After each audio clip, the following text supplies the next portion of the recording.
There's a guy in the helicopter that's coming out with a submachine gun at this point, and Michel literally grabs onto one of the like struts, and he is then hoisted into the helicopter, and they fly away. Yeah, just I'm sure cigarettes. Nadine had like 3 cigarettes She's all in her mouth. yeah.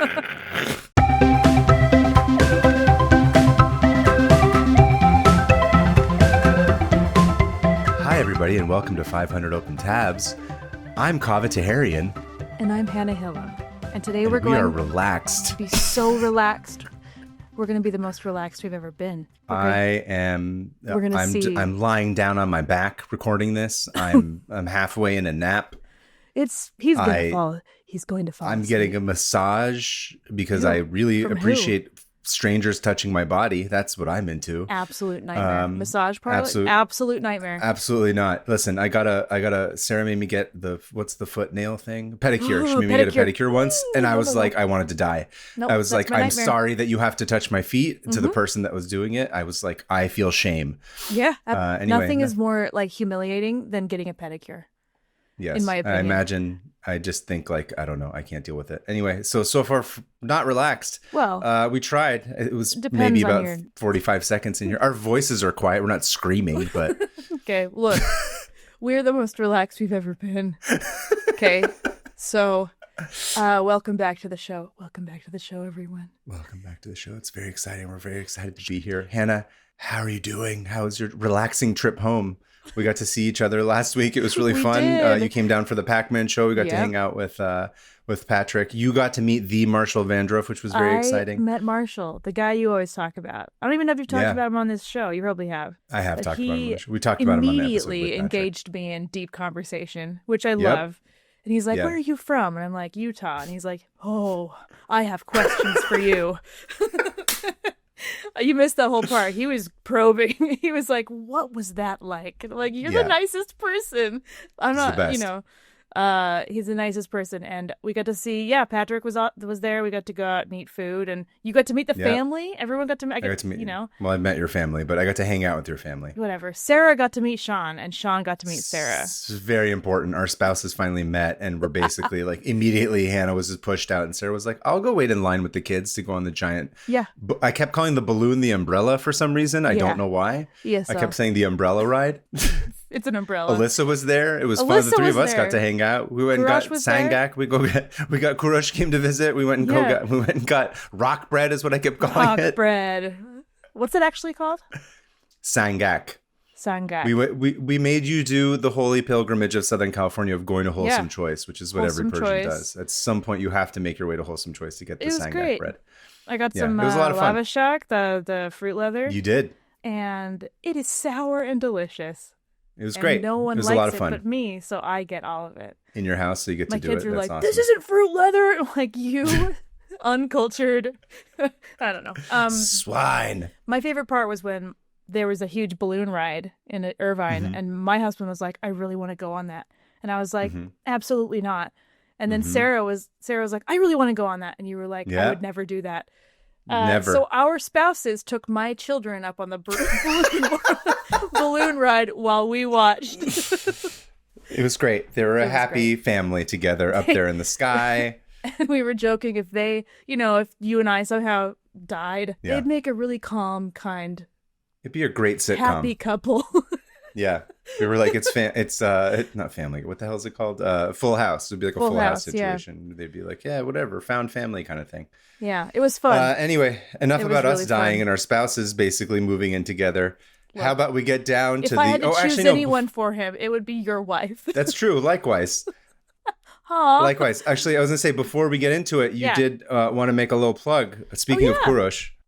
So Kurosh was on our show, and he also has a podcast called Save Point Stories that Kaveh was on back in, was it January? I was on, I think it was later than that. I think it was like April. I was on, and I talked about Contra, yeah. Of course, Kurosh, if you guys don't remember, he was the one who came on for the Magic the Gathering episode where I disassociated for 45 minutes very famously. But and he had me on the season finale of Save Point Stories talking about Skyrim and how it changed my life. Literally changed it. Veered it off. In case you're wondering I thought Skyrim was a term about getting your salad tossed on a plane, but I guess that's not what it is. It's the Mile High Club, the Skyrim Club. It's the Skyrim Club. Apparently, it's a video game. The bathrooms are way too small for that. It's a video game. This just dropped like yesterday, so I'm sorry. I haven't gotten a chance to listen to it yet, so I can't say whether it's good or bad. I imagine it's a disaster if you're the person that's on it, but I'm going to listen nonetheless. Give it a shot. Just muscle your way through it, just like you would muscle your way through getting a Skyrim on an airplane. Anyway, so relaxed. We're so relaxed. Speaking of being relaxed, on our Patreon, there's a fun new bonus episode from our live stream in Chicago that's full of just relaxing hot takes on things. That was a fun one.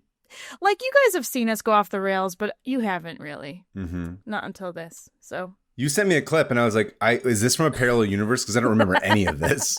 I know. At one point, we were arguing, about, like, anyway, you just have to go look at it. It's insane. Specifically about Scruff McGruff. Yeah. We were trying to play Bang, Marry, Kill with Scruff McGruff and a couple others, and you couldn't figure out if you wanted to bang or kill the crime dog. Not suitable for work, is what I'm going to say. Oh, it is not good for work. Don't even, you know what? Don't listen to it. Okay, let's move on. Just don't listen to it. Yeah, moving on. Well, are you ready? Are you going first this week, right? Oh, yeah, I guess I'm up first. I forgot about that. I came across today's tab while researching another tab. Oh, classic. Classic, because you know how much I love my context. I'm all about context. That's like my jam. And this was something I'd never heard of, and I was excited to see so many of my favorite tab elements all come together neatly and nicely in one story. So relaxing. It's so I'm so relaxed. I don't feel tense at all. Nothing. There's nothing tense about anything. This is a relaxing story about being calm. No, I'm kidding. This is a story about cultural exchanges and political tomfoolery disguised as an olive branch. Man, this has got Kaveh written all over it. All over it. This is your type. This is the story of the American National Exhibition of 1959. Have you heard of this? No. I haven't even remotely heard of this. No. Is it like a World's Fair sort of thing? I'll get to it. Okay. You're gonna learn all about it. So after your forever crush, young Stalin reached his final Pokemon form as old Stalin and finally dies in 1953. In a Pokemon battle with? In a Pokemon battle with Raichu. Obviously, that's what happens. Yeah, absolutely. That's when it happens. He's like, oh, I'm old Stalin. I don't know what they do when they evolve. What happens? Do they make a noise? When it like surrounds him with light, and then he turns into something. So yeah, he evolved from hot young Stalin into problematic old Stalin. I don't like him. And then he evolves into dead Stalin is what happens in 1953. And you can go see that of evolution still. Or no, is that Lenin? Exactly. I don't remember. I don't know. They're all dead. It's Lenin. Lenin's the one you can go look at. I think Stalin was encased at one point. I could be wrong, but I feel like I saw that. I don't remember. It'd be crazy if Stalin was not... Dead Stalin and dead Lenin. And Raichu. Dude, Raichu would be an amazing addition to a blunt rotation. Hey, go on. Anyway, Stalin dies in 1953. Obviously, Lysenko crushed. So sad. He knew his time was up, but obviously not soon enough. No. But it's a big deal. And if you've never seen the movie Death of Stalin, I imagine you haven't because you've never seen anything. It's a hysterical and absolute shit show about this exact subject. It's very funny. It's based on a graphic novel, funny enough. Really? That becomes this film, yeah. And then Armando Iannucci makes it, and he's the guy who made Veep. You probably never watched Veep either. I've watched Veep. I love Veep. Oh, you've watched Veep. It's basically like Veep, but if it was the Stalin dying and then a Veep episode about like everybody in... That's literally the pitch. It's the funniest thing ever. It's amazing.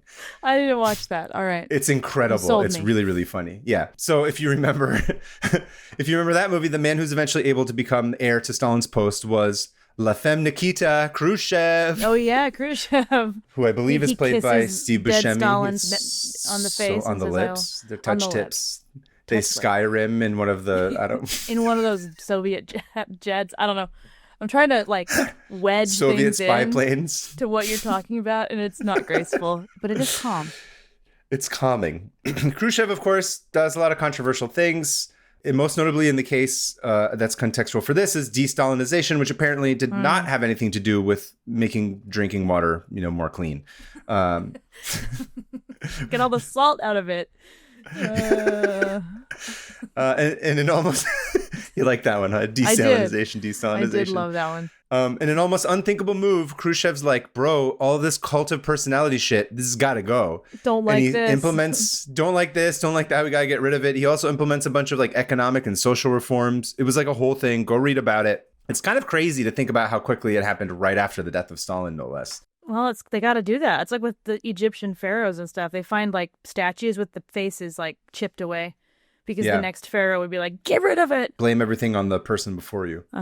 But how it relates to this tab is that since Khrushchev had become the top boy boss, Soviet-American relations became slightly less tense, at least like on the surface. A bit. I mean, like just barely, but like whatever. It was a step in the right direction. Someone's got to take the lead. Khrushchev does it. And he starts to do kind of like this world tour. He has like a debutante's ball, like coming out party a little bit. He goes to like China and like Serbia. And eventually he starts chatting with our favorite bench sitter, Dwight Eisenhower. Hey. I almost said Nikola Jokic. He's not a bench sitter. I'm so sorry. Oh, Dwight he's absolutely never on the bench. Yes. My favorite bench sitter. I love that you described Eisenhower as a bench sitter. This is servant looks on our favorite picture of him sitting on that bench. There it is. Oh, that's what I mean. I think you meant like he's just not like he's the equivalent sitting of a basketball bench sitter, like a bench warmer. That'd be a bench warmer is what I would call it. But no, this picture. This is our favorite photo of Eisenhower. We send this photo to each other often, and it's Eisenhower looking not straight, for sure. I wouldn't call him straight. No. But looking like he's about to go shopping with you. Ear to ear smile. He looks thrilled. He looks so happy. Love him. I'm happy. Love him in that photo. Happy for him. Don't love him in general necessarily, but big fan of this.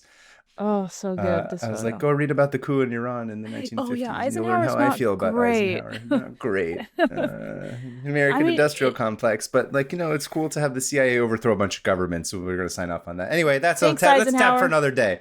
Thanks. I'm still waiting for you to get to that tab. Oh, of the coup of Iran? Yes. Of the Iranian coup of 1953? We always joked that this podcast wouldn't exist without it. So thanks, CIA. I guess it's true. I guess it feels kind of like an obvious one for me to do, but I guess I could do it at some point. I don't know much about it at all. It never occurred to me to do it.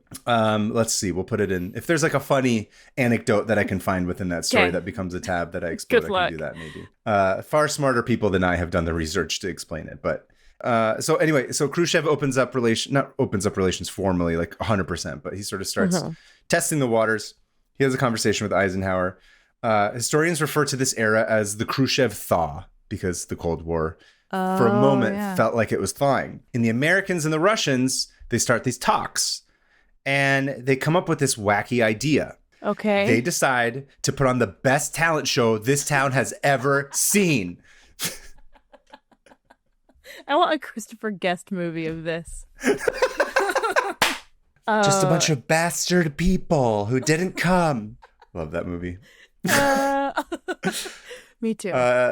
Anyway, essentially, everyone loves world fairs, kind of like what you're saying, right? Yeah. But instead of the world, let's just have like a cute little private one that's just for us. But it's like 90 Day Fiancé the other way around kind of deal. First, the Americans would host the Soviet Exhibition of Science, Technology, and Culture in June of 1959 in New York. And the following month, the Russians would host the American National Exhibition in Moscow. No way. So right? I was like, how have I never heard of this? Hang on. In 1959. 59! In 59 absurd. They do this. Does this crazy. Happen? It actually happens? It does. It happens. What? Right? Ooh, that's how I felt when I was reading this. I was like, excuse me? Absurd. How is this not like something we've all heard about? I don't understand. I do not understand. Okay. Each superpower would have the opportunity to make their case to the opposing power's general public.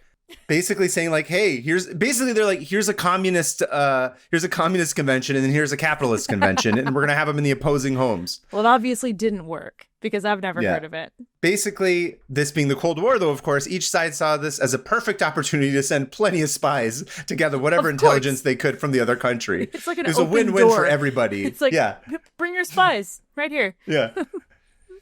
It's insane. And everyone's like, let's do it. Great. Thumbs up. But yes, this actually happened. It's insane. Crazy. First up were the Russians in New York. And what's strange to me is that despite this being the event that took place on American soil, most of what I found in terms of like articles and videos and press coverage and shit are like, cool, the Russians are here, whatever. Boring. no press? No, there's press. It's like, but the coverage that boring. You can find is way more about the Americans in Moscow than it is about the Russians in New York. I'm not saying there's nothing there, but there's plenty of stuff. It's just like, it's far outweighed by the American presence, which I think is really funny. So that is funny. Here's the first photo of the outside. So this is Eisenhower. And you can see, explain, this is a great photo too. You should explain it. This almost looks like a Renaissance painting in the way the movement is. Yeah. It's like a big crowd of people outside the Soviet exhibition, and there's Eisenhower, and he's, people are like, police officers are kind of like making room for him to walk around. But this is the exterior of the building, which just it's just sort of like, there's a marquee that says Soviet exhibition. So it almost looks like boring. A movie is playing. And there's just a big American flag and a big Soviet flag. This looks like someone threw this together in like a weekend, where it's like, here's a big flag and here's a Soviet one, and then just a Soviet expeditions on science, technology, and culture. That's it. So as far as I can tell, the Soviet exhibition of science, technology, and culture, which almost sounded like a Borat subtitle, focused more on the power of the Russian state. Obviously, at this point, they were like monsters of production, so they brought in miniatures of these like massive factories that they had built, which I think I have a photo of here. I want to see. I love a miniature. Yeah, me too. Oh, that is cool. It's like almost not even a miniature. It's like a mid-niature. Yeah, mid-niature. But I'm assuming this thing's like a mile long in real life or something. Massive. It's like huge. Whoa. Okay, this would have been so fun to go to. It would have been amazing to go see it. All these Soviet sculptures and miniatures, and like you can see a space. Is that like the Soyuz or whatever? I don't know. The rocket. Yeah, and so what's interesting is like they're focusing on the factories, but they were also remember at that time the Russians are way ahead of Americans in terms of space travel and aviation and exploration. So that was like another one of their focuses. Well, you knew that you knew that they went to Venus, right? Yes. That blew my mind. That like we just hid the fact that Russia went to Venus and got pictures of Venus. Yeah. Go look them up. Whoa, so cool. You can see this ship that's there. So the Russians kind of come in. It's really interesting. They take the angle of being like, this is the power of the state and what the state can do. And the state can achieve great things. And here's how, like, when many work together, they can achieve. It's like very high concept. It's very like bold. It's very big. It's really cool. I mean, I think it's actually like, it's an interesting case that they're making. It's beautiful. And it's like science doing some of the craziest shit that's been known to happen up until this point. It is showing like the good, I mean, arguably the positive sides of communism. Exactly. Which is true. Like with everyone working together and being more equal and available to, go to school and get jobs in these areas, then they can achieve great things. But, there's none of the starvation and violence. There's also like a fashion show element of it, which everybody was like, oh, this is a lie. They're like, no one in Russia is wearing these clothes because no one has money. No one. They're all just being forced to make spaceship parts. Right. Wow, she looks like she's having fun. She's having a good time there. This lady's walking down the catwalk and a bunch of people are putting their hands up and cheering. But anyway, cool. It's like I said, it was conceptual. And of course, that's lost on a culture of hyper-individualists obsessed with self-expression through consumption. All the lobotomized housewives are like, what? Where are all the like vodka jello molds shaped like cigarettes? I can't please my husband with a spaceship. I don't care about pictures of Venus. Oh, eyes glaze over. Yeah, they're like, whatever. Or and it was this doesn't look impressive to an American point of view. No, Americans are nonplussed. Completely like cool. It's like a little. I happen to think it's cool as shit. Oh, I would go there in a second. Yeah. But that's with historical context. You know what I mean? Like maybe at the time I'd be like whatever, but I don't know, man. I think even in like a contemporary context, if the Chinese came and they were like, we're gonna put on an expo of the technology that we have in China that I saw this thing the other day that like really bummed me out because it was very true. Where it was like, how everyone's always like, they'll travel and they'll be like, China's living in the year 3024 or exactly. Japan is living in 3034 or whatever. And somebody was like, no, they're not living in 2034. America is just stuck 100 years behind because we do not invest in infrastructure. And I was like, oh, that's painfully true. We're putting ourselves at the center of this and we shouldn't. Yeah. Right. And I was like, oh, where they should no. Be. Yeah. I was like, oh, that bummed. I was not ready to be as bummed out as I was by that. I don't know why it never occurred to me. So that's a huge bummer. So if the Chinese were like, here's the crazy, whatever, even during COVID, I think in Thailand, I saw some of the crazy automated shit that they had set up for testing. Yeah. I was like, America, meanwhile, they're basically overthrowing the government because they had to wear a piece of paper on their face. It's idiotic. Listen, guys, there's worse. Sorry you've never been oppressed until now.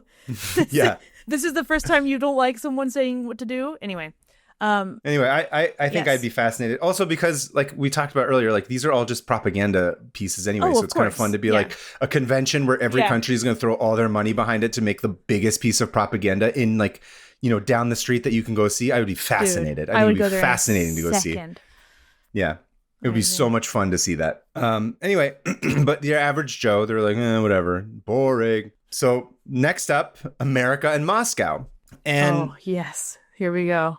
As you might expect, Americans going into a cultural exchange with their sworn enemy was a controversial undertaking, but not exactly for the reasons that you would think. Okay. So this is sort of, I'm going to talk a little bit about the lead up to it, which was bizarre and unfortunate. Bizarre is an understatement. It's terrible. Okay. 75 Americans would go to Moscow to act as guides and ambassadors at the exhibition. So they're sort of these docents that were going to be the people in charge of showing off whatever, in charge of, in addition to whoever would be running. And showing and museum guides or whatever. Yeah, docents, exactly. Docents, so the group included... Right. It's okay. The group included 27 women and 48 men, all of whom were between the ages of 20 and 35. Okay. And according to one of these docents who was a college student, he's like, about half of us were students and the other half were Rand Corporation or CIA or various government agencies, plants who were pretending to be student guides. I love a 50-50 college split. Football. Yeah. Hey, how do you do, Marsha, fellow children? You want to go to the soda fountain with me? Hello, fellow children. How do you do, fellow kids? We're in it. And of the 75 that would go, 4 of them that were proposed to go were black. And these were black people that spoke Russian. Right. So there's actually a bunch of them that did. Do you know something about a bunch of them that... Oh, explain. No, there was just a lot of black Americans at the time. Maybe they were Russia is actually way less racist. And a lot of them moved to Russia. And got jobs. I didn't know Russia. there was an influx of them moving over there. That's interesting. I don't know if I would say an influx, but a lot of them did. And then they quickly realized this place blows. They're like, oh no, people are racist no matter where you go. Well, no, that's the thing. They could get better jobs there, and there was no segregation. And Russia was like, look how much better than the U.S. we are. We're not segregating somebody. They're very eager to make an... Yeah. So they were like, check it out. We're treating them well. And it kind of fell apart. But there was a large amount, I would say a pretty big amount of black people who moved to Russia in the 60s. I'm like, that's an interesting tab of black Soviet relations and sort of, I'd be fascinated to learn more about that. Yep. I mean, at that point, what else? I mean, you can't even go to the same movie theater as white people. Yeah, exactly. I was like, it's completely understandable. May as well go get a nice job in Russia. I mean, nice. Why not? Anyway, so 4 out of the 75 were going to be black, and which. By the way, not even half of the accurate number in terms of proper representation for the general population.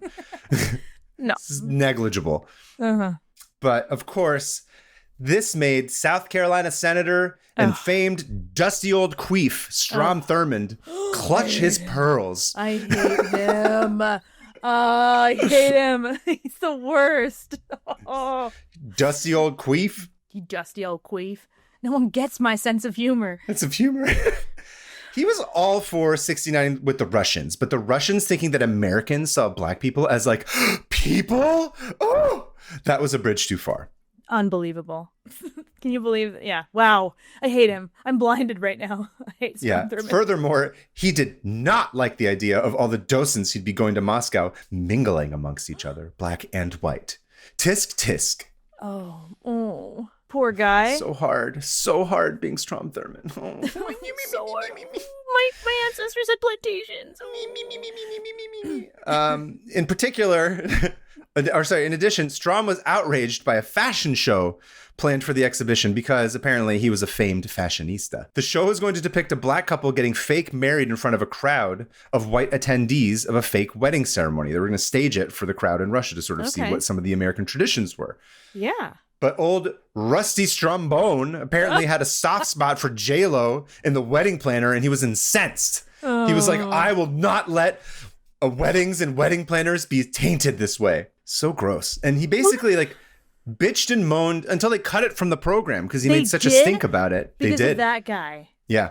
Anyway, Strom, rest in piss. Thankfully, your shit streak legacy on the tidy whities of this nation has been erased, and enjoy hell. Yeah, we have fun down there. What was it? 69ing Reagan? Yeah, 69. It's probably out there getting 69 right now. Ain't nobody give a shit. Just now, I'm going to transition into vice principal's quotes. Yeah, I feel like we need to do something within at least the best 10 years as opposed to 20 years ago.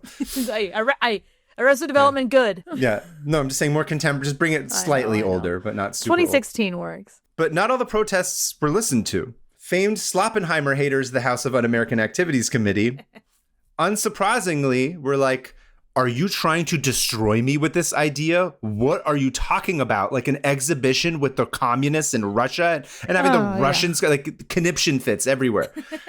For the art exhibition portion in particular, they demanded certain works by Jackson Pollock, Willem de Kooning, and Jack Levine be removed because they definitely all took art history classes and knew shit about dick. Wow. Everything is a communist. Everything's whatever. Everything is this. They're like, you can't do that. You can't do that. But nevertheless, Ike, he edge-sisted and didn't honor the requests of their removal. That's an inside joke no one gets. I thought we talked about it, yes. Did we talk about Nevertheless, edge-sisting? she persisted. Oh, we did talk about Edgefest. I'm sorry. My bad. My apologies, everyone. Nevertheless, she sat on her bench and edge-sisted and was like, absolutely not. I don't care. I'm not bending on this. You know why? Not because of art and expression and freedom of expression, the First Amendment. Because of the CIA, remember? The CIA had a whole plan. Look, they're the real president. Oh, do you remember I talked about this a couple of episodes ago? Yes, you did. I was about to say, about abstract expressionism being a sort of, Yeah.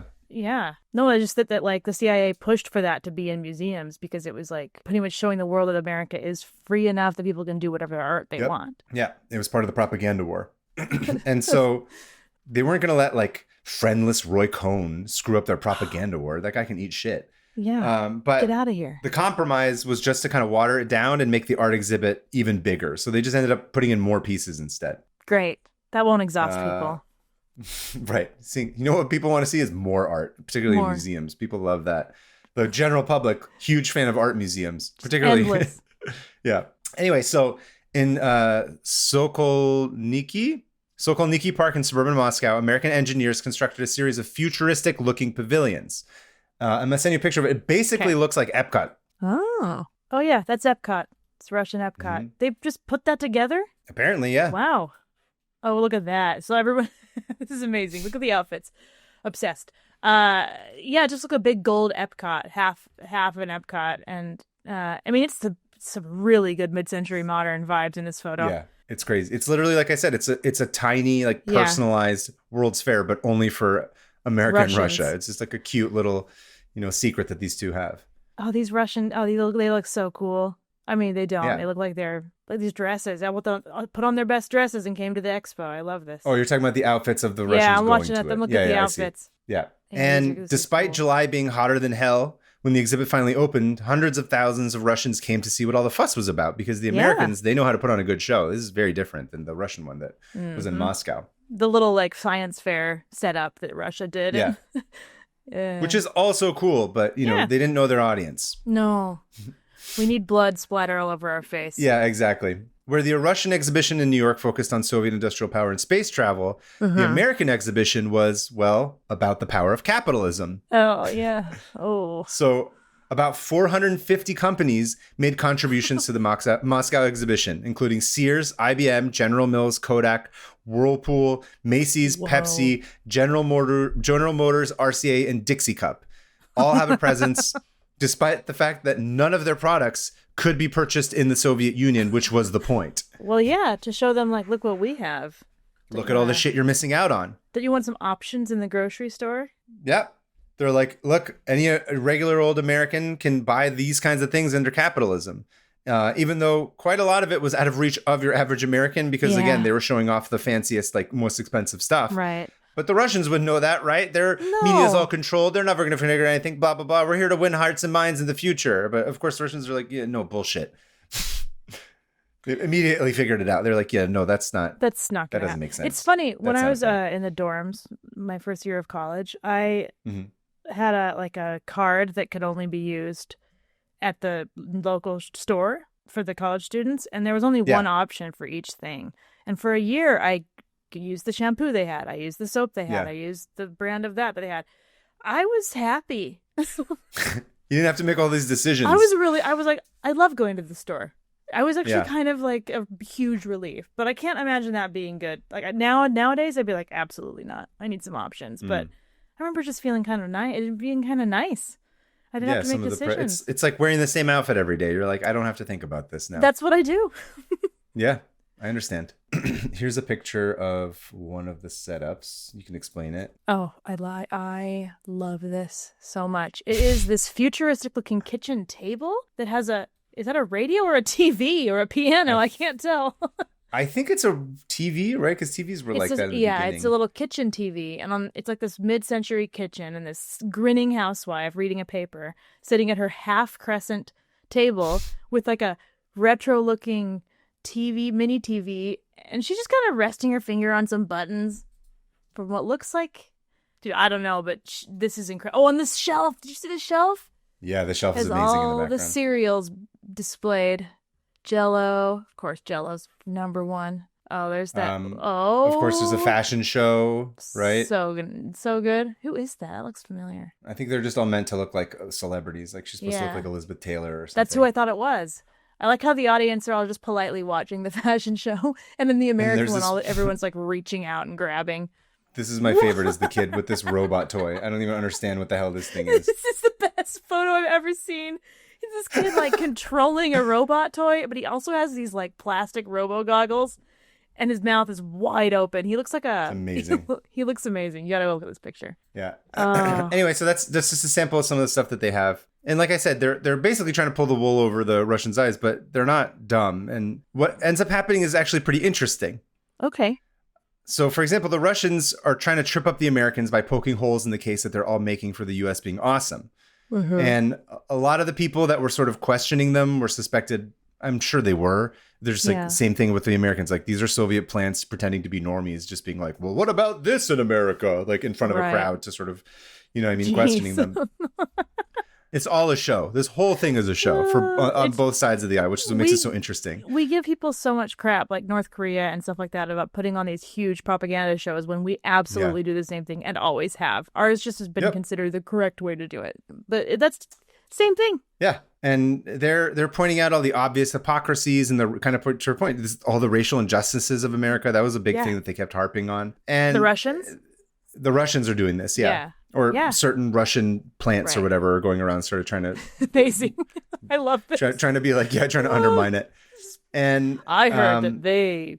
Yeah, exactly. Well, what about... Well, remember, that's what the docents are there for them to be discussed. So you can ask them questions. Be like, oh, well, that's a cool, like, futuristic kitchen. How come black people have to sit at a different, like, countertop to eat? Or why can't they use the same get these bathroom? Kitchens too? It's like... Explain shit segregation. Like that. Yeah. That was a big thing they'd harp on. And while that's funny. The American docents were not like untrained, like they knew they'd been given, prep in terms of like how to deal with it and like to sort of not toe the party line, but toe the national line, I guess is what you'd say. Right. What they accidentally did was sold the case of free speech in America. Because if you think about it, in the Soviet Union, the state would have tightly controlled every single word said publicly by everyone, and everybody would follow it to the T from... particularly in the Stalin era, from fear of being thrown in jail, like forever. And never coming out. That people would disappear forever. Yeah, exactly, just to the T. But the Americans are lazy as shit. They can't bother doing that. They can't be bothered to like memorize a script. They're like, hey, like just make sure you hit these talking points. But otherwise, like you're kind of on your own. I got to go hire some Russian ladies to like pee on a bed that Obama slept on. I don't have time for this. Bye.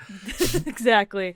Release the tapes. So what ends up happening is that like every one of these people that would go, and then like one of the docents would ask, they'd give like a slightly different answer, where some people might be like, yeah, I know it's like not great, but like we're working on it, or somebody else would be. So all of a sudden the Russians are like, wait, it's weird. The American delegates and docents that are here all have different opinions about it, and they're all sort of here representing representing one country. Like that's strange. Like that's so that would I don't be know. Weird.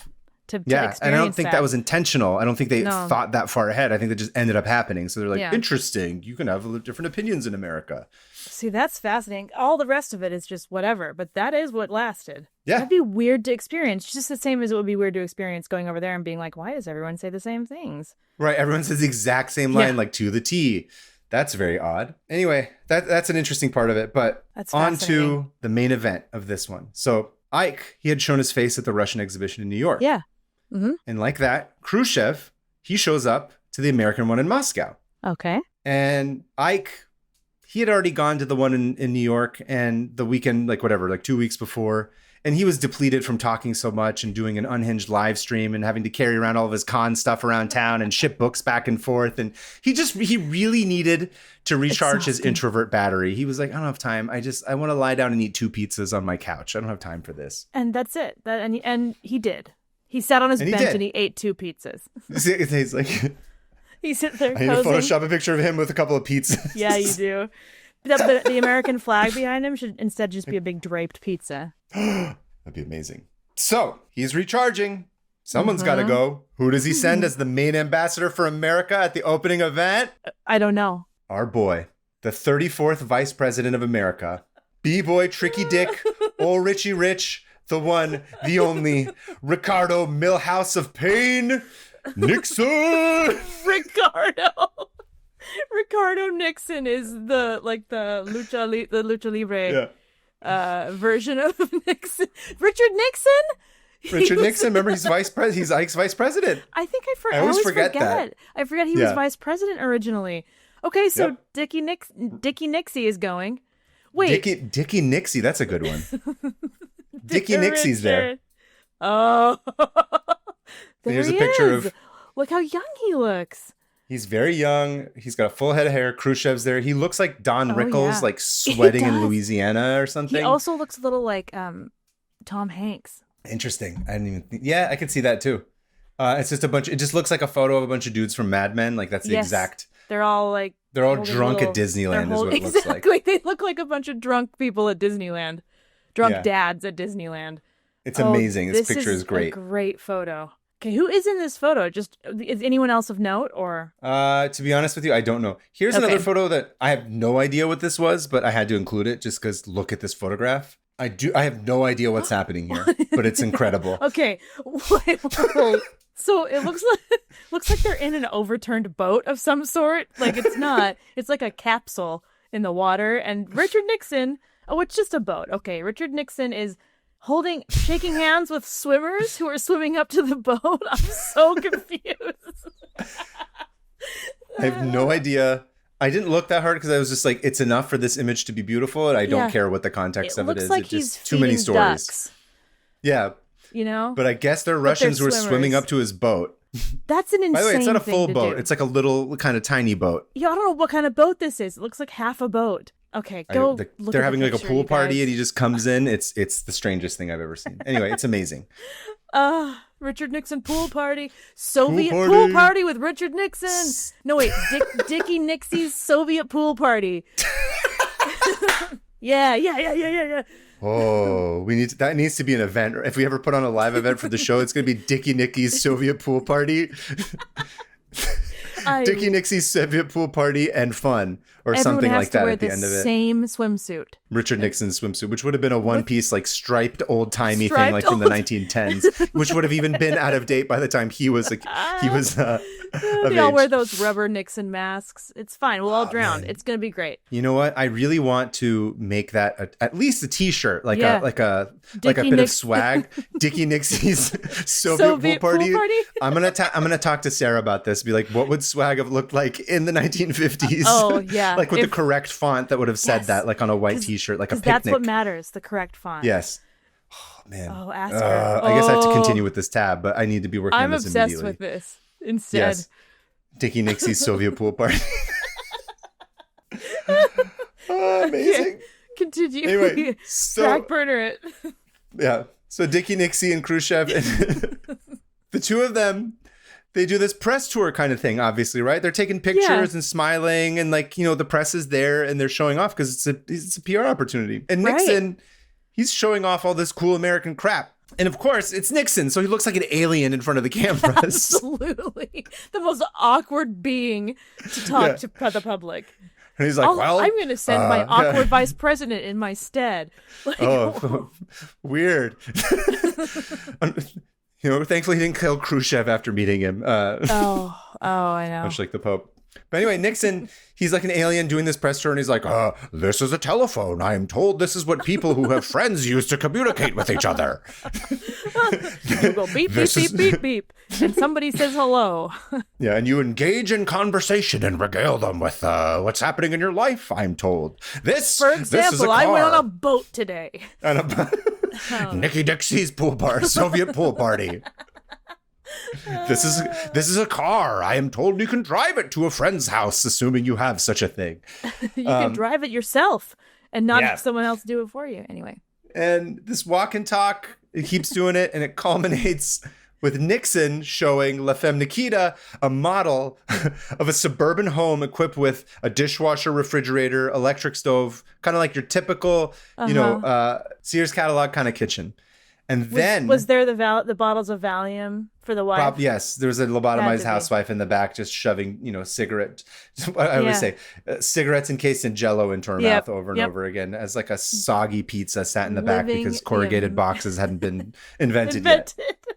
Living the American dream. So they show the kitchen. That's the finale of this, and then they bring like this microphone around. And they engage in this discussion about the merits of communism versus capitalism, thus earning this moment the moniker, the kitchen debate. Oh, wait. Okay. So they debated in a fake kitchen? It's not directly. I think it's like, because the pictures in the video is like them in front of I think it was like curtain. Right after the kitchen. Yeah, but there's a curtain there that they pull up. But effectively, I think they call it a kitchen debate. What is going on with Nixon's hair? It's not... good. It looks like someone attached a wig on top of a wig.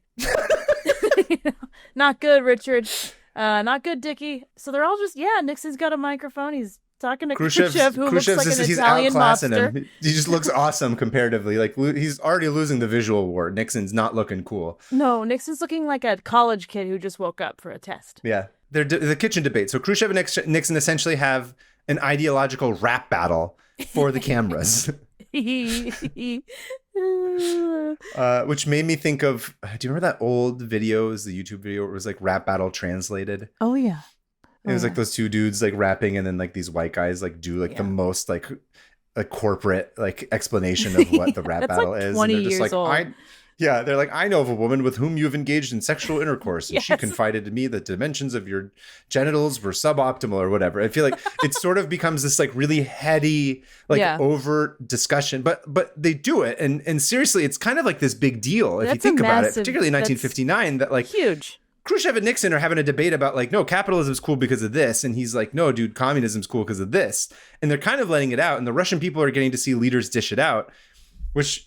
Even though this is all staged and kind of fake or whatever, like it's I think it's like a pretty interesting thing to see. Like you would never see that. No, they probably never had. A lot of the younger ones probably never had seen anything like that. That's crazy. And it's crazy. And the kitchen debate happens, and the three big American networks broadcast the kitchen debate a day later on July 25th. And the Soviets, they're kind of pissed because there was like a handshake agreement that the debate would be broadcast simultaneously in America and in the Soviet Union.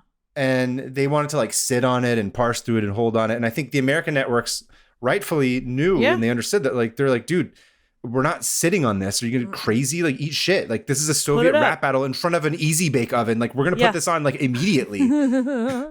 If they could have just done this in front of like a fake Whirlpool dishwasher. Man. Yeah, or at the pool party. Can you imagine Khrushchev like wearing he would have been wearing like a bathing suit like pulled up here, like up under his nipples with the giant hat on. With the hat on. He keeps the hat on. Yeah. Why does he look like... He never takes it off. A Southern church Baptist. He does look Southern too, as well. He yeah, looks like he looks like an oil baron. He looks like a person who wants to appear to look like an oil baron. Yeah, it's amazing. Like Charlie in the episodes where he pretends to be my constituents. I've been poisoned by my constituents. Anyway, so the networks are like, yeah, no, we're putting, obviously this is great TV, we're going to put it on. So the Russians had no choice but to acquiesce, and the debate was broadcast on Moscow television on July 27th, just like a couple of days later, albeit late at night, and with Nixon's bars only partially translated. The bars that he dropped didn't get translated fully. But you know what? What? When it comes to hip hop, passion is what matters most. The Russian people could see it. They could see it in his eyes and his delivery and his breath. They Famously an emotive man. Yeah. You can read his face. Each one of them were there for about like 6 weeks. Oh, wow. So it goes until about September. And then what a trip. Yeah, right. And after that trip, Khrushchev comes to America after like that, 7 weeks. And he comes and takes a tour and he gets to see like half America. And I think he's the first, I don't know if he's the first, they call it the first Soviet premier or whatever, to come to the States and visit it and tour it. So, wow. For all of whatever, I mean, again, I don't know that much about Khrushchev's legacy.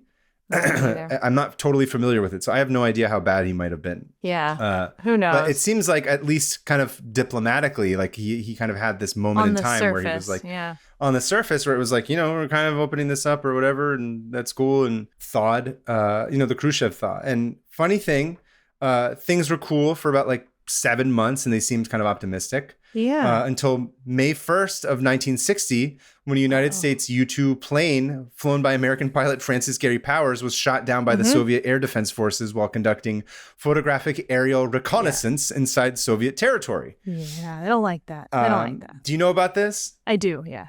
Yeah, and they put him on trial. This becomes the basis for the entire second half of Bridge of Spies, which is a movie that I'm sure you haven't seen. I have seen Bridge of Spies. You have seen Bridge of Spies. That's how I know about this. Yes. Okay, yeah. And it's funny because I went on a whole deep dive of plane crashes or instances where countries have shot down a foreign plane that isn't not in wartime. There's a whole thing. Yeah, I like that movie. There's a whole thing about it. I like that movie a lot. I actually just watched it for the first time like recently. I had not seen it. And it sort of came up in my queue, and I just was like, oh, I thought it was a really interesting premise for the main character to have.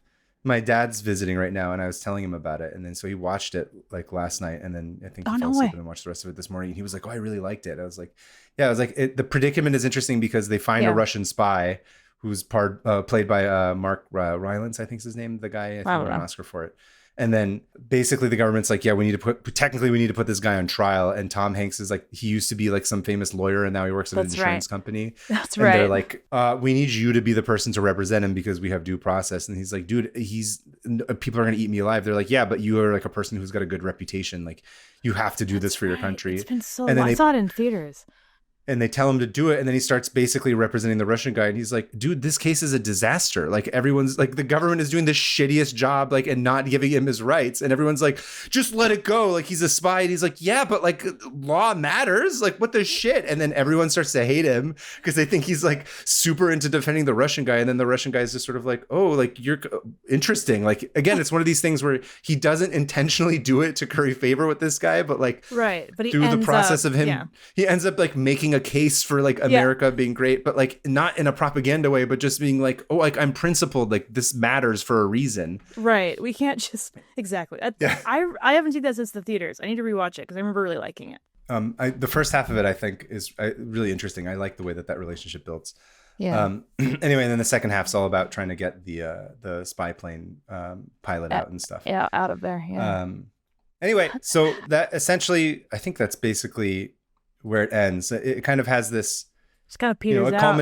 Kind of peters out. Like it's not, obviously, spoiler alert, Russian-American relations do not end happily ever after from there. But it's crazy that this happened. They kind of do, and then they stop doing that. Yeah. There's some blips. Anyway. There's some blips. And of course, Nixon goes on to lose the presidency to JFK shortly after, and then goes into the wilderness, and then comes back and blah, blah, blah. Goes to El Adobo. El Adobo, he drowns himself in chicken fajitas or whatever. What was his drink?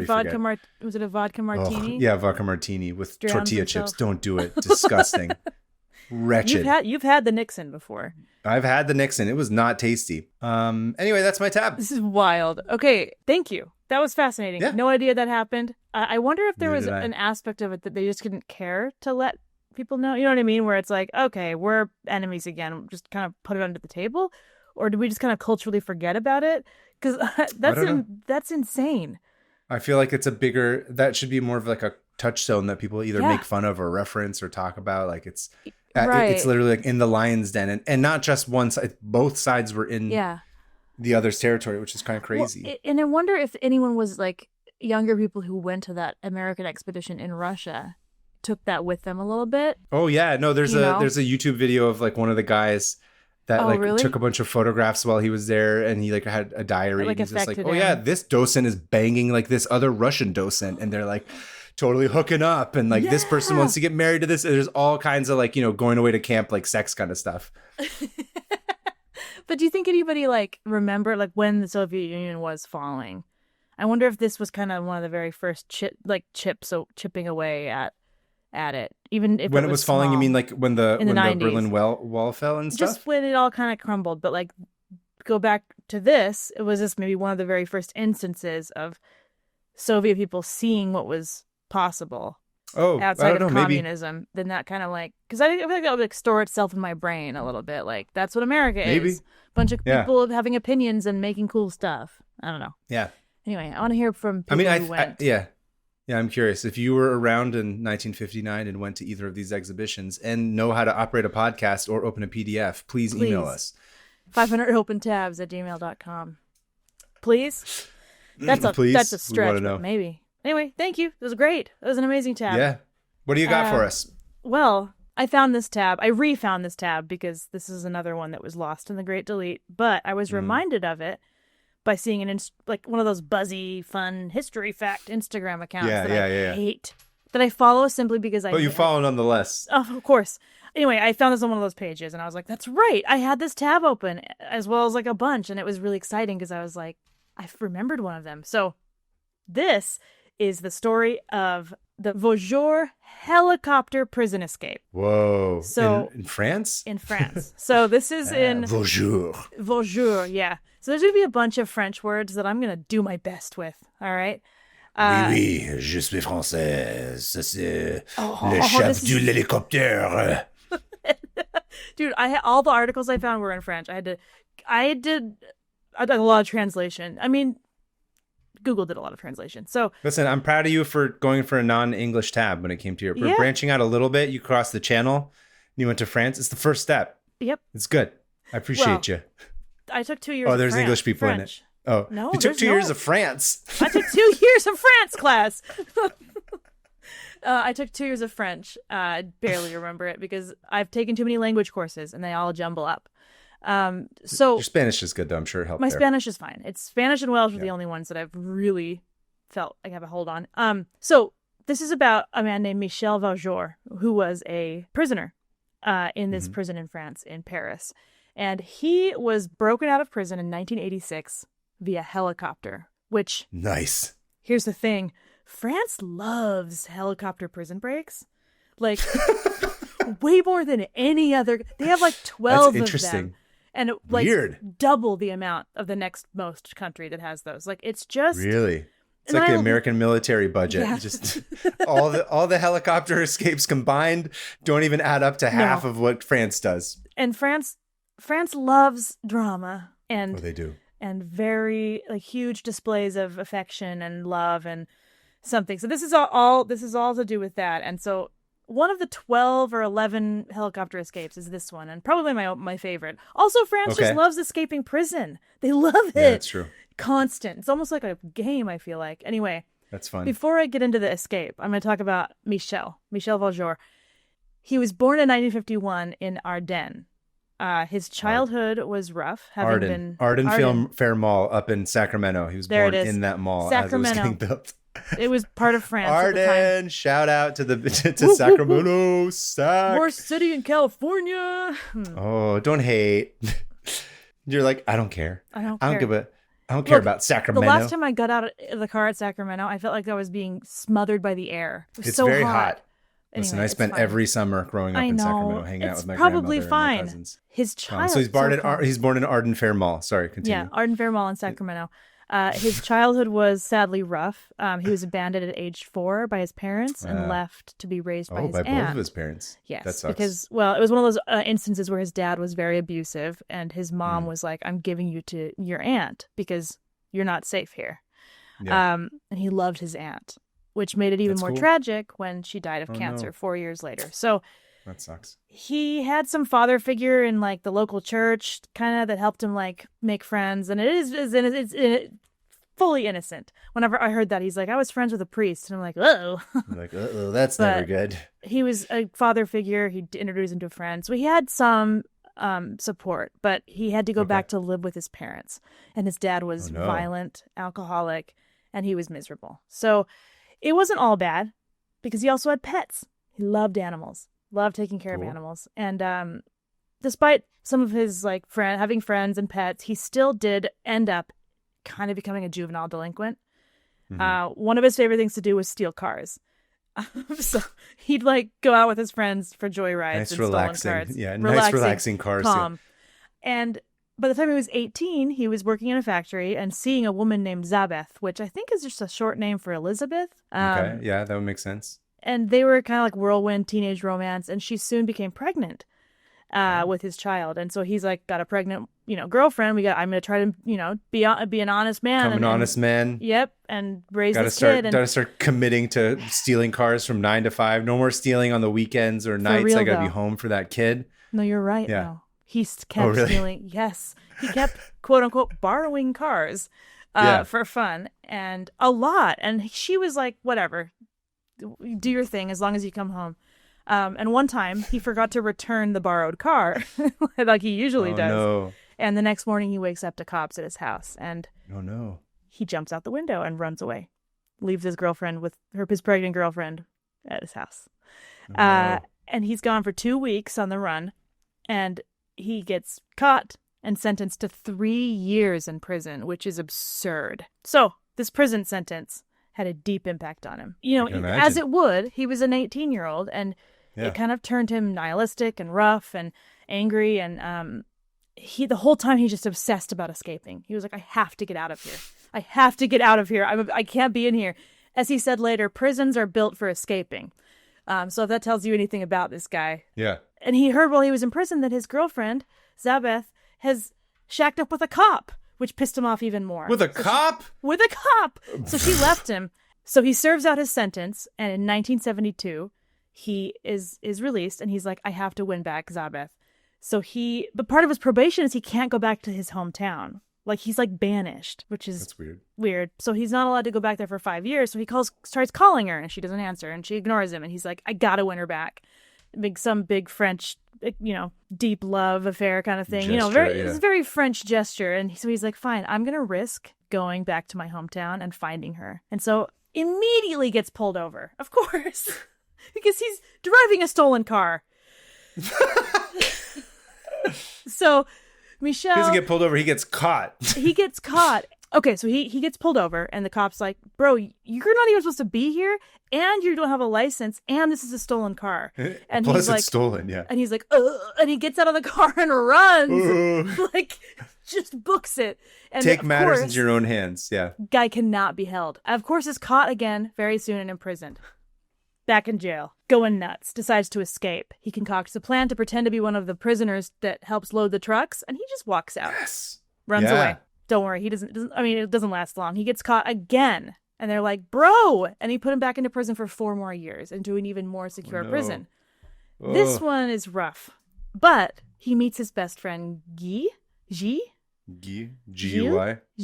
Wasn't somebody Gilles de something or else? Yeah. The killer guy who like killed everybody. Oh, yeah. Serial killer guy. I don't remember. Gilles de Rais? What the hell was his name? Something like that. Yeah, you're right. Joan of Arc's like best friend. Who was Joan of Arc's general who ended up murdering a bunch of kids. General, yeah. Yeah, his friend Gilles, who was like a seasoned criminal, had been in there for a while. His heart of gold. Oh no, this guy's awesome. Gilles is like, "I'll take you under my wing. Don't worry, kid. Yeah, it's hard in here, but we're gonna get you out," because he could tell Michel was just like, "Get me out of here." Restless. It's an ADHD criminal. This is not like a normal criminal. No, this fully is an ADHD criminal. You don't want ADHD people in that kind of a jail. We needed special jails for ourselves that we can have access to books, crafts. We need to be able to run around. We can't be in prison cells. No. It's just not possible. This guy, everything he does is very ADHD coded. Here's the thing, because if prison was structured and I had access to all those things, I'd do great in prison. I'd be like, cool, I'm not getting distracted. Yeah. I read 150,000 books because I had enough time to do it and I wasn't distracted by social media and the internet. Like, sounds whatever. Amazing. It actually sounds amazing. They need to do the correct prison that's catered to person's disability specifically. Thank you. That's your running. You're going to run on that platform. I'm brave. Yeah. You're brave for saying that. Thank you. I feel seen. Hashtag ADHD prison. Blessed. Should we start a for-profit ADHD prison? Yeah, dude. Because ADHD people are known for having a lot of money. Being good at making money, too, especially. And keeping it. Keeping it, Why are we like this? I don't know. Okay, so this Gilles is his cellmate. So they become like best friends. And Michel will go on later to say that he was like an actual brother to him. One of his closest, dearest friends. And so they concoct this plan to figure out how to get a key from the guard. And so in the most French move possible, he starts collecting all the wax from his Baby Bell cheeses. Yeah. French. Okay. Yeah. And he uses that. But just what? Yeah, they get him in prison. I don't know.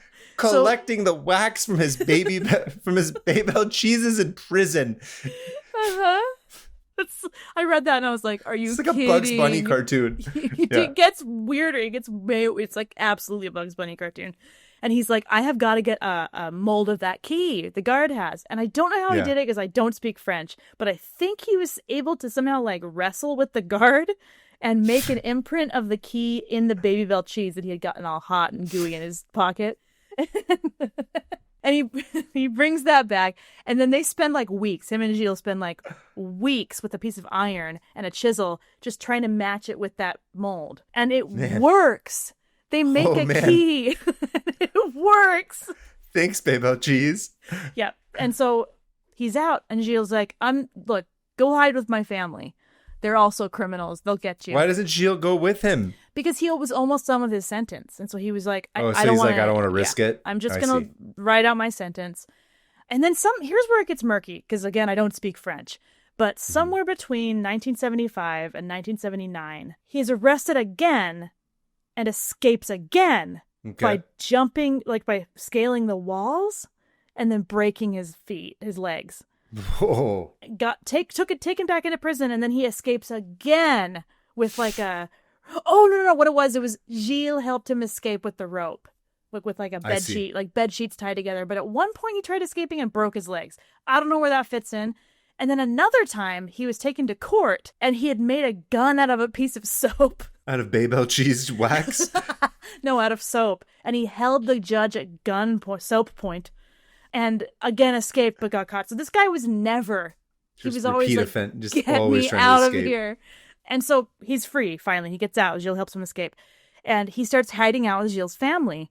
And he meets Gilles' sister, Nadine. Ooh, Nadine. They fall madly in love, like an absolute whirlwind. Oui. Just obsessed with each other. Nice. And she's also a criminal, so she's been in jail too. Perfect. So she's not going to be shacking up with some cop as soon as he gets arrested. No, she won't, because she knows what it's like. So she's been in jail for like burglary and shoplifting. They love each other, right? And once Gilles, her brother, gets out of prison, Gilles and Michel are like, great, we're together again, best friends. Let's go family. Let's go rob BFFs banks. And my sister. Yeah. Perfect. You're banging That's what my you sister. Want. Great. Banging my sister, and we're starting a business together. Yep. And Gilles is That's way more hardcore. He's like, we're just going to use real guns. None of this soap stuff.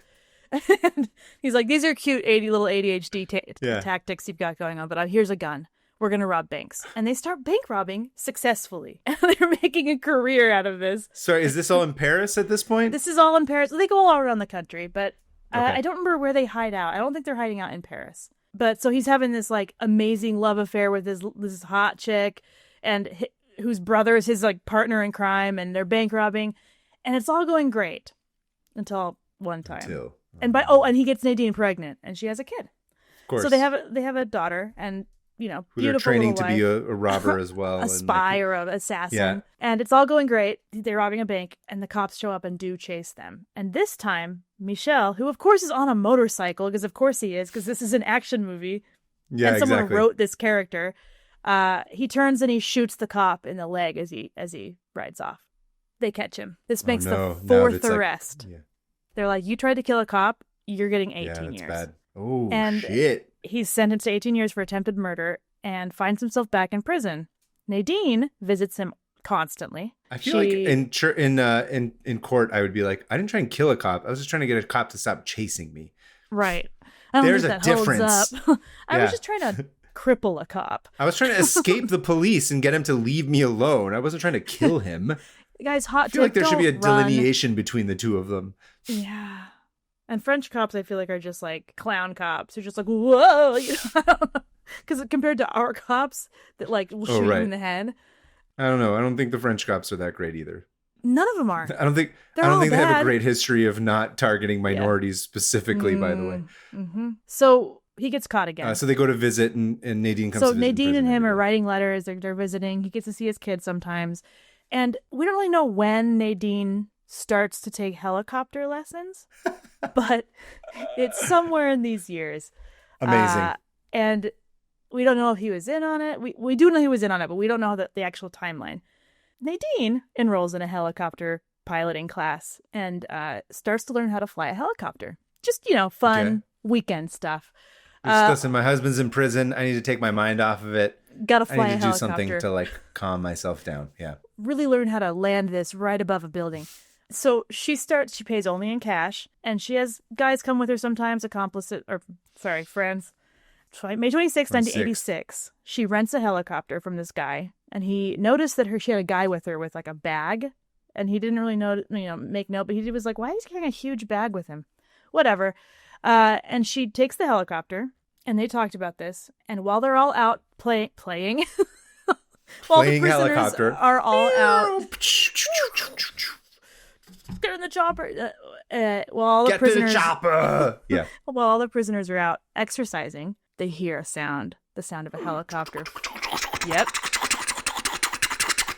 Flying low over Paris, because this was in Paris, the prison. I know exactly what that's like, because I live in Los Angeles, and there's always some goddamn helicopter flying over our apartment. Constantly. Thanks, LAPD. Maybe it's Nadine.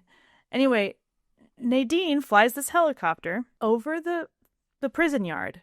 And everyone's like, whoa, what's going on? And she drops a cable down, or her accomplice drops a cable down with like a package that has a fake gun in it. Again with the fake guns.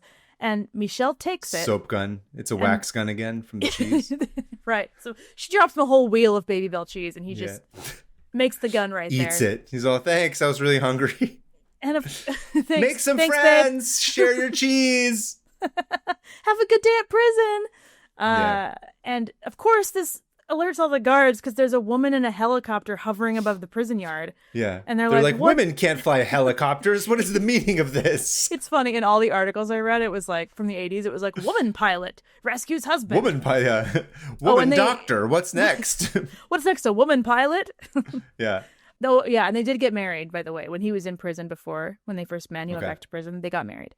Michel takes this fake gun, and him and another prisoner start to hold up the guards with it. Oh, okay. And somehow, again, because of the language barrier, there was mention of nectarines being used as grenades, like painted them black.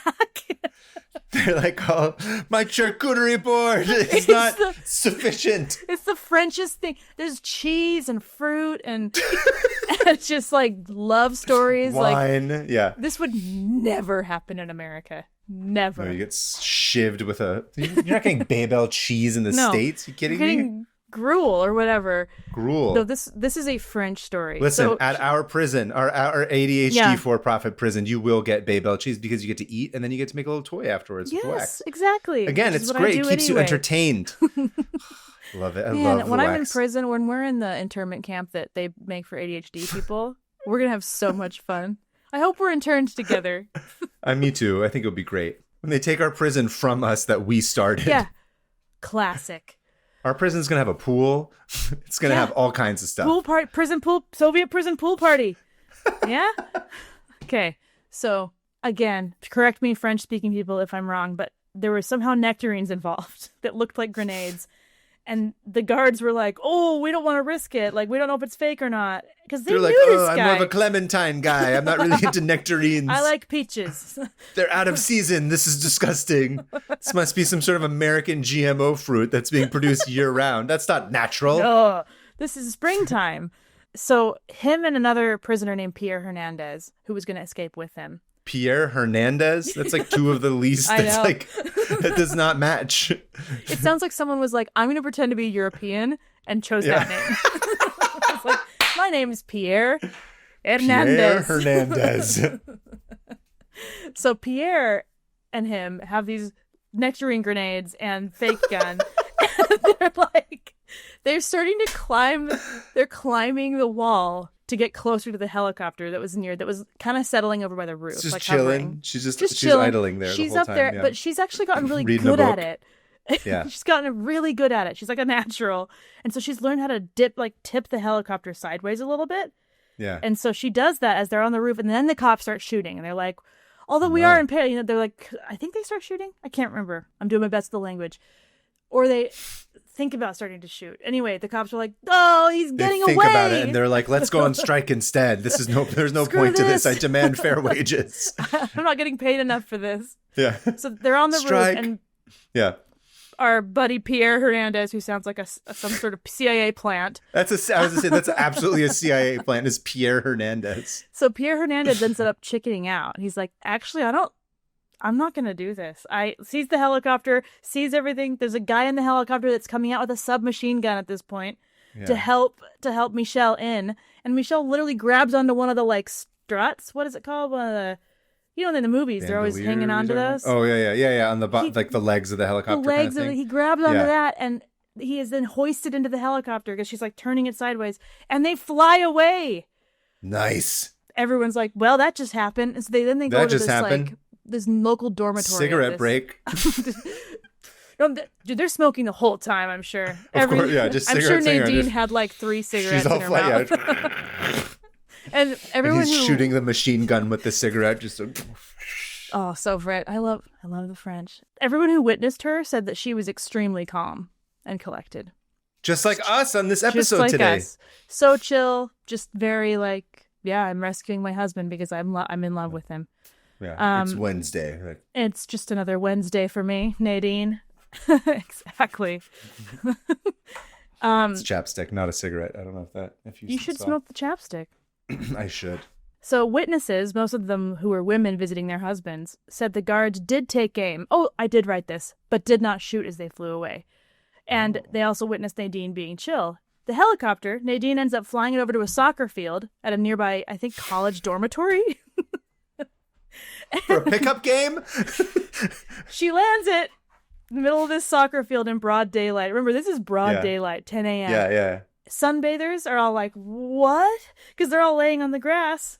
Right. See this arguably hot lady and these two dudes with guns hop out of the helicopter and run away to a getaway car. And a Peugeot. they went on the run for nice. 5 months. Where did they go? So they said they went to South America with their daughter. I don't know if there was proof. I read about 1 billion different newspaper articles in English. And from what I could suss out from what they said, that yes, they did go to South America, but then they ran out of money. Criminals ran out of money. They couldn't just steal more money while they were there? Yeah, you'd think. But Michel was like, we got to go back and steal more, rob more banks in France to get more money. France? Why would you go all the way back to France just to rob the banks? That's why I don't know if they actually were in South America. Terrible. There was all these conflicting reports. Or they said they wanted to go to, I don't know. Either way, Michel starts robbing banks again. About 5 months later, because he just can't stop. And can't stop, won't stop. This time, he got sloppy. He did it once, and he was like, "Nice, got away with it. I'll do it again." Got sloppy, and this time, he was shot in the head by a cop. Oh, Jesus! Don't worry, this guy doesn't die. Oh, he survives the headshot. Survives a headshot. What? Goes into a coma, and Nadine is arrested, and her child is given to her mom to take care of. Okay. He's in a coma. He comes back out of his coma. He's back in prison. And Nadine is also in prison. And she reveals she's pregnant with their second child. Again? She gives birth to their baby in prison. But this time they're like, you're in here until 2017. That's when you can get out. And Nadine visited him. But once she had her second baby, she was like, bro, I can't do this anymore. I'm kind of done with this. Yeah. I need to be a mom and raise our kids. So I'm divorcing you. The second time he gets dumped. Second time he gets dumped in prison. This guy's got 3 kids. 3 kids. All were raised by mothers who were like, we don't want to deal with a guy who keeps trying to like get in and out of prison. I don't think he's ever met his kids. Oh, really? Yeah. I can't. I watched an interview with him from like 2 years ago. This dude is still alive. Is he still in prison? Nope. What? So you think this story's over. It is not over. So he starts getting letters from a law student named Jamila. And she's been interested in his case and had seen Nadine, because that was what made the news. Like, this woman had rescued this man. Yeah. And she was like, interesting. And she was studying law. And so she starts writing to him. And of course, they fall in love. Hey. And she's decades younger, but they fall in love. And she starts to plan to help him escape. This guy. Jamila. He must. He gives it good. I was gonna say he goes to town. He is amazing. He's a generous lover. He's doing something that makes these women. He knows the twists, the moves, right? He knows where everything is. He knows where everything is. This man can't. He can't be pegged down. Nope. But he knows where to go. I bet he's amazing in every way. I'm like, am I curious about that? I'm like, what does this guy do? I know. Obviously, he doesn't have any more ideas because Jamila also starts to also gets a helicopter. But Jamila this time is like, I don't know how to fly it. I'm just going to hijack it. So she puts a gun to a guy's head. Just figure it out on the job? Oh, no, make the helicopter pilot actually do it. She hijacks a helicopter, but... See, you can't outsource the work, you guys. You got to put in the hours. You got to learn it yourself. Ride or die. Ride or die. Jamila, she's fine. So Jamila immediately gets caught because they're like, you're hijacking a helicopter. And she gets put in jail. So now they're both in jail. And they're still not in together, love. Sadly. Yeah. And when she gets out, she wants to marry him. But she is Muslim. And her parents are like, you are not allowed to marry someone who's not Muslim.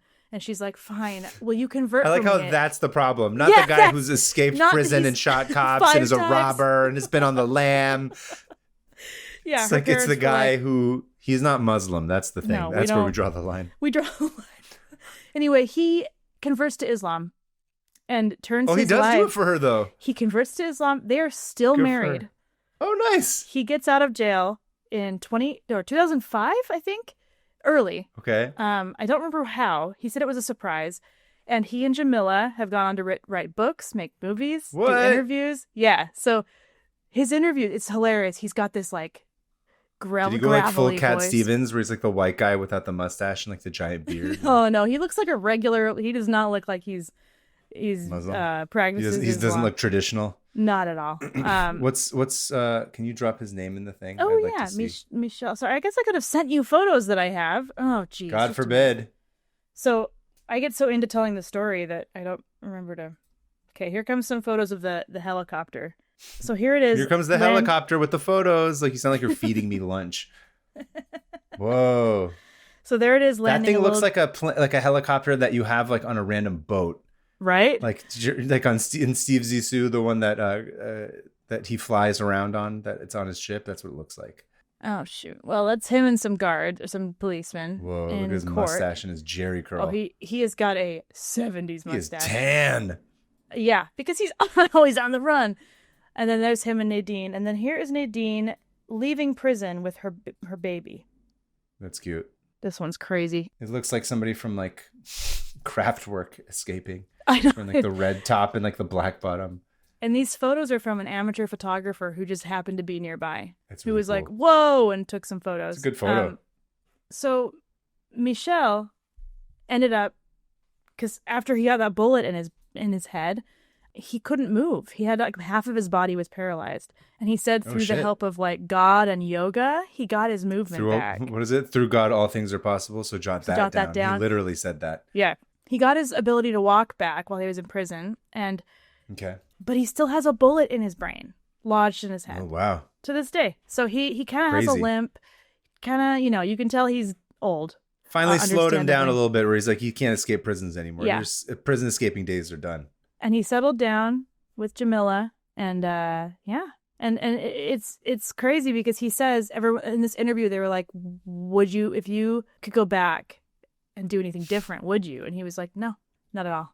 I'm here. I loved escaping prisons. No, There was so he much pretty fun. much said, he's like, it was like prisons are meant to be escaped. That's awesome. And by definition, yeah. If I had gone back and done anything differently, I wouldn't have met Jamila, and I wouldn't have found out what true love is. All this, very French stuff. Yeah. And then Nadine, no one knows where she is. She was just like, I am out of the public eye. Bye. Gonna raise my daughter somewhere else. Yeah, that's my tab about the Michel Vaujour prison escape. Brought to you by Babel Cheese Wax. Brought to you by Babel Cheese. It was just absurd. And of course, I looked on podcasts, and it's been covered before, but I hope I could get some extra little things in there, because I did go through and read a lot of old newspapers. Was it tangerine grenades, you said? Nectarine grenades. Nectarine grenades, I'm sorry. It's fascinating. It's so bizarre. Which is funny, because grenade is from the root word for grenadine, which means pomegranate. And they named them grenades, I'm not kidding, because of all the little pieces of shrapnel in them. They look like pomegranate seeds. So they're named after pomegranates. Interesting. Yeah. Famously also just red everywhere when you pop a pomegranate, because it looks like blood. Stains everything. That was awesome. Salute to our helicopter. Listen, I'd like to think that after it escaped from that helicopter, with the helicopter escape the first time before they landed on the soccer field. Hoping there was a good little bit of Skyrim action that happened. I was going to say, if it were me, I'd be like, Nadine, I've been in prison. Babe, I need a Skyrim and release some tension. And she's like, I'm driving. Yeah. I mean, if not in there, immediately when they got to the safe house. Immediately. Yes. Some sort of it. That was awesome. Make it worth your time. Yeah. Thank you for breaking me out. Anyway. Thank you. That was wonderful. Fantastic. Let's close these tabs. Okay. Do we helicopter escape them? Guns? Guns. Yeah. How about a helicopter? The tabs are escaping on a helicopter. And then the helicopter land. No, you could have a grenade. You could throw a grenade at them. Okay. Helicopter and grenade. I don't know. Whatever. Just a Alyssa, sound of a helicopter and gunshots. I don't know. Yeah. Soap gun. I got a lot of tabs open on this. Me too. The episode notes, I have a bunch of clippings I made on newspapers.com. You guys can go look at. Nice. Okay. All right. You want to count down? Or should I do it? Okay. 3, 2, 1. Close. Au revoir, Monsieur Tab. Au revoir. I avoid the tabs are complete. Close. They are gone. Arrivederci, Mr. Tabs. That's not anything French. Arrivederci. Arrivederci. That's a French word, ain't it? Well, okay. Listener emails. You first. I'll be up first. Our first listener email is from Elena from Italia. Hey, we read Elena's when you were gone. A different one.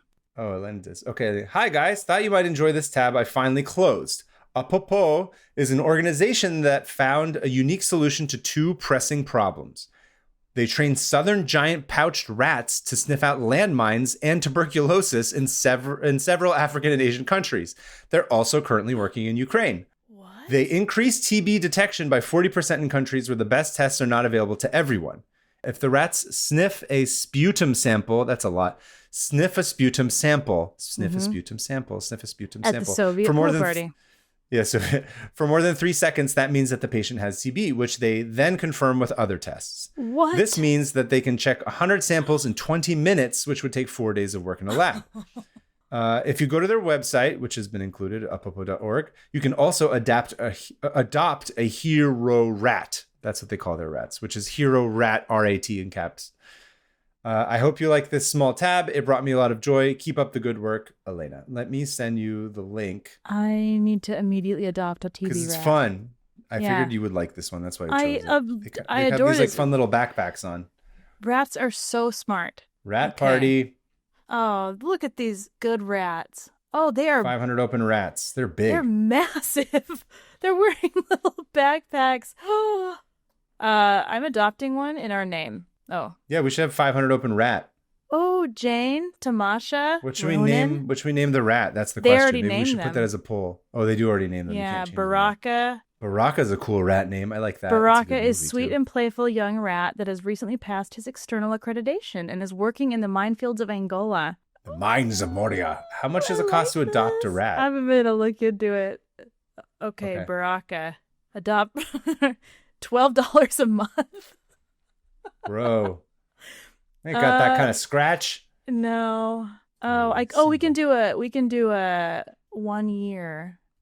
I mean, it would be cool to have like a mascot of some sort like this. Baraka the TB detecting rat. Well, we could take it from our Patreon. We could take it from the Patreon money. Think about it. Let's discuss this off. Okay, we'll let everyone know. We'll think about what this means. We'll let everybody know what we decide to do. We can figure out a way. It would be cool. This is great. I love this. Yeah, me too. Thank you. Thank you, Elaine. Okay, mine is Paul from Russia, and I edited it for length and clarity. Nice. So how Chetori, is that how you say hello? Chetori. He's a Farsi speaker. Chetori Kaveh Setoiti Hannah. He said it in Persian and Welsh. My name is Paul. Yeah. My name is Paul. I'm originally from Russia, but now I am living for over a year in Germany. And before, lived for almost 2 years in Armenia, so not far from your ancestral lands, yes, Kaveh. Stone's throw. Your podcasts are beautiful. I really enjoy listening about random, fascinating, and or harrowing stuff while building my factories in Satisfactory, which is a game that my husband is obsessed with. Dude. Factories and Satisfactory. That's a cool little rhyme. Satisfactory is a good... I'll walk in and he'll be like, oh, I just got there's a new like storage section I'm adding to my factory. I'm like... You're playing Factory Simulator. Okay. It's, you know who loved that is the Russians in 1959 at their exhibition in New York. My tab for you is about a guy named Andy Oppenheimer. I'll start with one murky winter evening Russia in Moscow. and Oppenheimer reference. Yeah. That's so funny that both of them came from my tab too. Yep. And I didn't even mean it. You didn't even know that? You had no idea, yeah. One murky winter evening in Moscow when I read an article about the genre of music called minimal synth. It's like Depeche Mode in the 80s, but with even more primitive sounds, straight out of your grandma's synthesizer collecting dust in the attic. And so one of the bands was called Oppenheimer Analysis. The cover aesthetics were grabbing me as well, the figure of J.R. Oppenheimer. But wait, Oppenheimer Analysis is about the atomic bomb creator, but who's Andy Oppenheimer? The guy behind the project. A relative? A son? A nephew? And so I opened the Wikipedia page about Andy Oppenheimer, and it goes like this. Andy Oppenheimer is a UK-based expert and consultant in counterterrorism. Whoa. At this point, I'm so confused. I'm looking for a musician named Andy Oppenheimer. Who's this counterterrorism Andy Oppenheimer? Are there that many Oppenheimers out there? But no, it turns out our guy is indeed a very multifaceted man, and he is not related. He's not related to J.R. Oppenheimer. This is a different Oppenheimer. Separate. It's him who was a pioneer of admittedly very niche but still a whole subgenre of music in the 80s. In the 21st century, he is writing science fiction along with scientific articles. And he's like Cordwainer Smith. Yep. Yes. And journals about the IRA, terrorism, and political violence. He's a member of the International Association of Bomb Technicians, for heaven's sake. Well, this guy must be the best to hang out with. And he invented a subgenre of synth music. Absolutely want to hang out with him at the Tricky Dicky. Was it Tricky Dicky? No, what'd you call it? No, Nicky. No. Dicky Nixie. Dicky Nicky. Dicky Nicky. We already forgot our own joke. We're idiots. Let me finish this. A man of many talents. What decidedly sold me the idea of sending you the tab was that he grew up in Leeds, England. Of course he had to have. So here you are. I hope you enjoyed it. Have you both a nice time of the day? I like that. That's very sweet. I like that. Kind regards, Paul. And I had edited it down a little bit, and I realized I took out the part that said that Andy Oppenheimer is just not related to regular Oppenheimer. Anyway, thanks, Paul. I love that. That was awesome. Andy. Really like that. Yeah. Thank you for writing in, too. And thank you for taking the time to give us our proper hellos based on our ethnic backgrounds. That's very sweet. That was very nice. I want to go look up this. What was the Andy band Oppenheimer? Andy. Oppenheimer. So Oppenheimer Analysis. Oppenheimer Analysis is the name of the band. Got it. Okay. I'm going to go check that out at some point.